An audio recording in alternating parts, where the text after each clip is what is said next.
La course à la succession d'Antonio Guterres est lancée. À une semaine de l'ouverture officielle du processus de désignation, les candidats se sont présentés devant l'Assemblée générale de l'ONU hier. Macky Sall a plaidé pour une réforme de l'organisation et mis en avant son parcours à la tête du Sénégal. Clément Diroma et Véronique Pérez.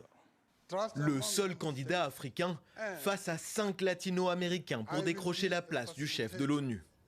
Pendant un débat à New York, Macky Sall a vanté son expérience de médiateur et dit vouloir dialoguer avec toutes les grandes puissances. J'ai été président du Sénégal pendant 12 ans. J'ai dirigé l'Union africaine.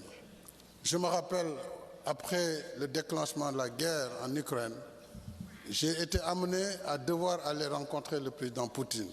Tout le monde n'était pas d'accord puisque c'était un moment où il y avait énormément de tensions. Il fallait donc, malgré cette tension, aller à Sochi, mais aussi aller à Kiev.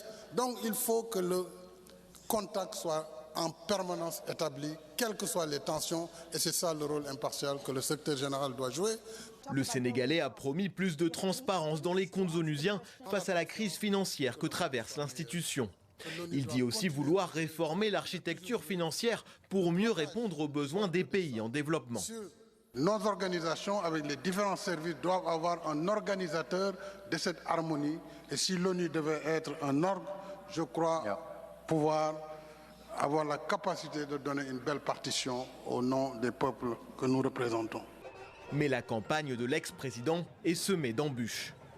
Sa candidature a été déposée par le Burundi en mars dernier, mais les autorités sénégalaises refusaient de la soutenir, affirmant ne pas avoir été informées.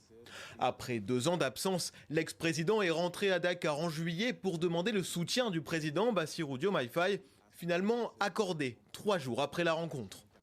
Les détracteurs de Macky Sall l'accusent d'avoir violemment réprimé des manifestations entre 2021 et 2024, entraînant des dizaines de morts.